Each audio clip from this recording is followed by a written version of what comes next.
दोस्तों, आप में से काफी सारे student SBI and IBPS clerk mains की तैयारी कर रहे होंगे।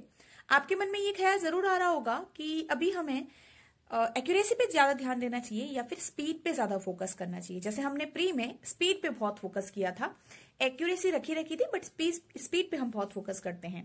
बट यहाँ पे मेंस में आपके ऐसे क्वेश्चन नहीं होते हैं जो बहुत जल्दी आपके सॉल्व हो जाए।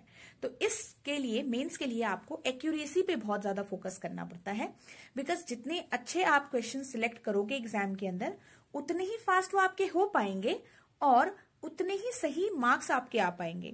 तो एक्यूरेटली क्वेश्चन सॉल्व करना आपके लिए ज्यादा इंपॉर्टेंट होना चाहिए, रेदर देन कि मुझे इतना टारगेट अचीव करना है कि मैं सोच के आया था मैं 30 क्वेश्चन करूंगा किसी एक पर्टिकुलर, सपोज रीजनिंग में मान लो, ठीक है। तो आपको ये ध्यान देना है, आपके पास 190 क्वेश्चंस एसबीआई क्लर्क में होते हैं जो 200 मार्क्स के हैं, और आपके 155 क्वेश्चंस आईबीपीएस क्लर्क में होते हैं जो आपके अगेन 200 मार्क्स के हैं। दोनों ही पेपर के अंदर आपको एक्यूरेटली क्वेश्चन सॉल्व करना है। उससे पहले आपको क्वेश्चंस को सिलेक्ट करना है कि ये पर्टिकुलर क्वेश्चंस आप सॉल्व करोगे। तो इसका मतलब क्या है? इसका मतलब ऐसा है कि एग्जाम में हर क्वेश्चन डुएबल नहीं होता है।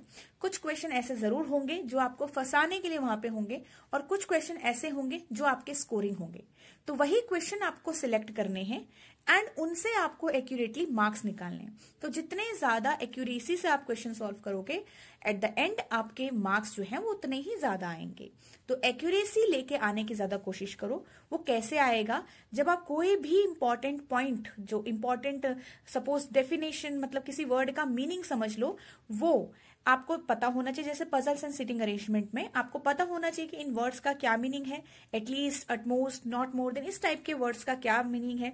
इसी तरीके से आपके क्वांट्स में यहाँ पे जो भी अरिथमेटिक के क्वेश्चंस आपके हैं, कोई भी डीआई है तो उसमें कैसे सॉल्व किया जाता है, ताकि आप एग्जाम में भी उनको अच्छे से सिलेक्ट कर पाओ, ठीक है। इसी तरीके से जो इंग्लिश वाला पार्ट है, जहां पे एक्यूरेसी नहीं आ पाती है काफी लोगों की, तो आपको यही कोशिश करनी है कि उतने ही क्वेश्चन आप सॉल्व करो जिसमें आप 100% आप, मतलब आपको लगता है, श्योर हो आप कि ये सही होगा।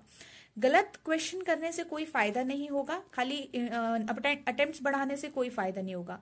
कई बार हम सोचते हैं कि हमने तो इतने सारे क्वेश्चन किए थे, 10-12 उसमें से वैसे ही गलत हो गए, राइट। तो चाहे वो जीए हो, चाहे वो इंग्लिश हो, आपको एक्यूरेटली सबको सॉल्व करना है और कॉन्टिन्यूस प्रैक्टिस करते रहिए। हर एक सब्जेक्ट को ध्यान दीजिए। यहाँ पे मेंस के लिए सारे ही सब्जेक्ट बहुत ज्यादा इंपॉर्टेंट है।